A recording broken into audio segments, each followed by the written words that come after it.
Well, hello there. Happy Monday, my friends. I hope you had a delightful weekend. I didn't, but my captors did. So it's big news in the tech world and bigger, badder news for the media. But first, let's take a look at Google. It's a search engine cat. You can Google it. Thank you. It's now launched an inclusive language function for their Google Docs designed to avoid words that might offend users. For example, if you were to type in the word landlord, a warning might pop up saying it may not be inclusive to all readers, and then give them suggestions for replacements like property owner or proprietor or Mr. Furley. I'm still trying to figure out how that word offends anyone. Landlord goes back to feudal systems of the medieval period, and all those people are dead. Well, not all of them. If you happen to use the word mankind, Google might ask you to replace that with humankind, which sucks. I mean, what if it's something historical, like JFK's inaugural address? Google actually suggested one should replace for all mankind with for all humankind. Man, JFK, John Jr., Robert, Joe Sr., Joe Jr., Ted, Kathleen, Ethel, David, Michael must be turning over in their many graves right now. I wonder if they plan to censor JFK's "ask what you can do for your country" line, because that might offend people who'd prefer not to pay their student loans. So apparently you'll now need to bleach history to make it fit with the hypersensitive present, which means man or wife has to go, which is kind of ironic since we're living in a time where some men are transitioning to be wives and where some wives are now transitioning to be men, and all I want to be is a woodland creature with the power to knit doilies. A nymph. Housewife is now stay-at-home spouse. Policeman is now police officers, and so on. Of course, many computer systems have tools to correct grammar and spelling, although you sure wouldn't know that after reading Jesse's book. And what starts on spreadsheets could probably find its way to your streets. Help! My purse! Someone stop this guy! Whoa, guy? We don't need to bring gendered language into this. Who cares? I'm being manhandled! Where's a policeman? Again with all the man talk. It's like you're not even listening to me. This was a gift from my landlord. Okay, first of all, it's called proprietor or property owner. And I don't even want your bag anymore, quite frankly. And it's weird that your landlord gives you stuff. You said landlord? Yeah. She looks good with that hair. But it seems like every day Big Brother is closing in, and it isn't coming from above, but from all sides. From creepy journalists like Taylor Lorenz, the bug-eyed cancel cop chasing down Twitter users, to even former President Obama, who's launching a disinformation initiative claiming there's no right to freedom of speech on social media. Apparently, he still thinks Twitter is no different than other media since it's both private. True, I have no obligation to have you on my show. That's obvious. But keep you off Twitter?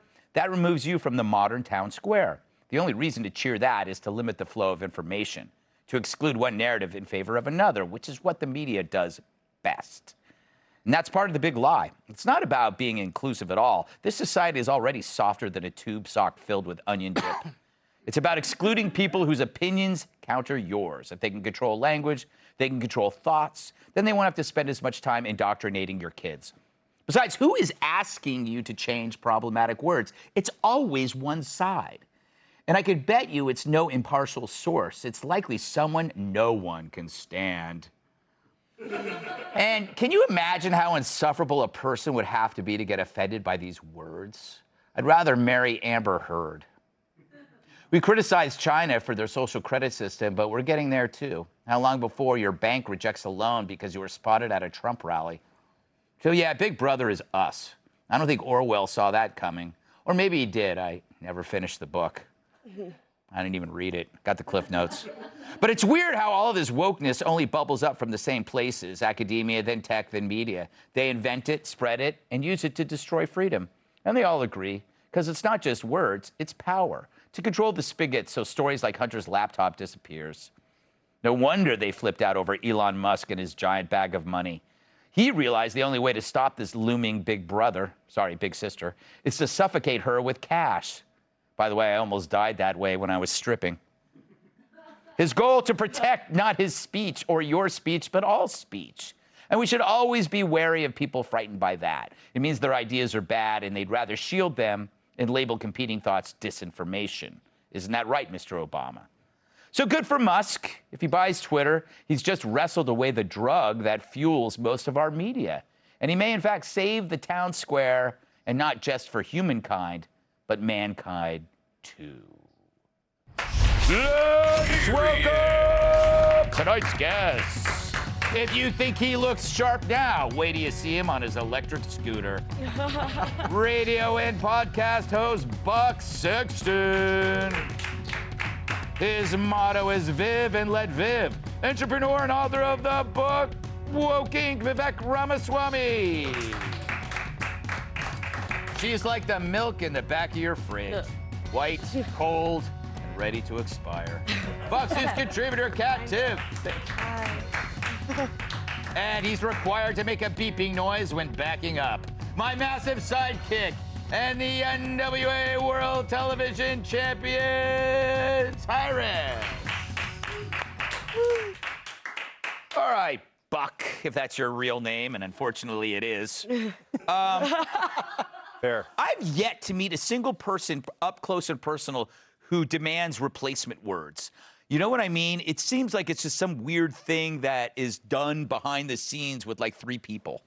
Well, it starts in places where the left has total dominance, right? So it starts on college campuses. But if you look at the words that not only we're told to use, but that are new words. You know, when the Disney chief, recently, chief of content, talked about a pansexual child, some of us said, pansexual, explain that. And the They have sex in a kitchen. The Blue Check Brigade was saying, how could you not know what this is? But look at things like undocumented, which people say all the time now instead of illegal alien, which is the federal term for it for a very long time. They have a long history, unfortunately, of getting their way with this because they're maniacal and they control the spigots of information flow, although maybe not as much anymore. Thank you, Elon. Yes, I was going to ask you thoughts on Elon. Big news, huge. So my favorite thing about this, well, it's enormous for what this could do for the future. That part of it's very exciting. And I know streaming is in trouble, so I would offer up that there could be a streaming service where we get to just watch all the Twitter employees in like constant meltdown right now because they're tweeting about how, you know, they're crying and they're so upset about this, that the richest man in the world who is single-handedly built 2 amazing companies is going to be running their company. The part of it that I find fascinating is just if we can get access to what has been done for the last 10 years. Yeah, as work in, backwards. If we look back at what was done to help the left dominate conversations over many years on Twitter and shut down things, I think they're as scared of that as they are about what happens going forward. Find out why they suspended certain people. Vivek, do you know Elon Musk? That was I don't. I was just talking to his chief of staff, who used to be a college friend of mine, talking about some ideas, and I'm writing something in a couple of days about this. But I've never met Elon. No. No. All right. Yeah. Well, he sat back at my place. We're gonna have drinks later. That's good. Yeah. I obviously this is your industry. This is your place. I mean, it's a confluence of like things from the woke takeover to Elon fighting back. What's your take on all of this? I mean, look, I'm obviously happy to see him take over the company. I actually think the hard work starts now, though, because there are some really hard challenges where Elon, for example, has said that he does not want to see spam and annoying posts on his feed that ruin the user experience. He's right about that. But some of that's constitutionally protected. So what does it actually mean to run a free speech platform? My view is actually these are really hard questions. There's one good answer to it as a principle. Give the power back to the user. You know what? Some people might say that actually my user experience of Twitter was better when I didn't have to see porn or images or name callings or racial epithets. Great. Go back to the old moderation system. Just be able to opt into it. And maybe if you want to see what the world looks like without that, then be able to opt out. But giving choice back to the user, this is what Silicon Valley was built on, Greg, back in the 1990s. They somehow forgot that along the way. Yeah. Just trust people to say that if you want to be able to see it, you're an adult, you can see it yourself. That's what I'd like to see him do. Yeah, the thing is with that problem, though, is that was before things were politicized. Like no one thought, once politics gets infected, it just like takes over and it poisons it, Tyrus, it poisons it. Yeah, I'm poisoned. Yes. What are your thoughts on anything in particular? It's Monday. Well, it is Monday. Is that Comes after Sunday. Is that one of the best questions I've ever asked you? It was riveting. I almost feel like I should change my name to Cat, because usually it's Cat who's left going, okay. So I'll steal a book out of your page or a page out of your book. What I found particularly interesting today was, since we're talking about Elon and Twitter, was how much the press conference today at the White House was circled around that. And suddenly our always quick-witted president was very concerned about what was going on at with private companies. And I thought that was particularly amusing that how Psaki was dropping a lot of ums and ahs about watching this very closely and how much damage has been done by unregulated free speech, et cetera. So I'm wondering if they're going to try to see, I did this Psaki right there. I'm wondering if they're going to try to do something, try to step in, or make it very difficult for Elon to make any changes at all. I don't even think that's the big story. I think the big story was Bret Baier saying that. Yes. Yes. I heard it. Yeah, you did. Okay. It, that he wants No. Okay, listen. He did that for one reason. Me. He did that for one reason. And did you not hear at the end before they went off because the 5 doesn't have music either? Yeah. Cat's gonna cry. Yeah, that's what he said. That's what he said. I was going to Why cry. He's trying to divide us. If yes, I go on, true. you go with me. That's we true. go as a team. Yes. Brett, yes, he messaged me afterwards. And if yes, I responded. Yes, it's going to be sometime next week. But don't worry, it'll be a Tyrus and Timph podcast special. I'm capable of being hurt, but also being happy for you. Yes. What are your thoughts on today's big news, Kat? I'm actually shocked that it actually happened. What? I'm a nice guy. No, I mean. Oh, sorry. Elon. Sorry. Yeah, because everyone was talking about like it actually could never happen, even though that was obviously what you'd have to do unless you were just really gonna screw over all of your shareholders. But people are talking about like it's the end of the world, and now that it happened, I think it's even a little bit. People are actually a little calmer about it. I haven't seen as much freak out, but You'll see it tonight. Tonight, maybe. I'm excited to see like the open algorithm idea. I think is really important because they gaslight you all the time, saying that that's not something that exists and that they don't sort of twist things for certain narratives. But obviously they do, or they wouldn't be freaking out so bad. Yeah, that's true. But let's be real. If Twitter died tomorrow, would it be the end of the world? No, it wouldn't. It wouldn't. We'd all still wake up. Yeah. Backup plan could just be shut it down. Yeah. You know, I would say also one That would be hilarious. I would fire all of those employees who weren't doing a bunch of work, pay the other ones to leave who disagree with him, then he's got about like 10 people left. Build a new company. That's what I'd say. There's also, we can get an edit button finally, which people want. Some of us want the bots to be cleaned up because if I'm being followed by an Eastern European supermodel, I'd like to know if she's real. I know. Was I surprised when he showed up? Never real. Yeah, she's never real. Never. So far, Tyrus, but that could. Not even Tinkerbell and Wishing Upon a Star is going to make that one better.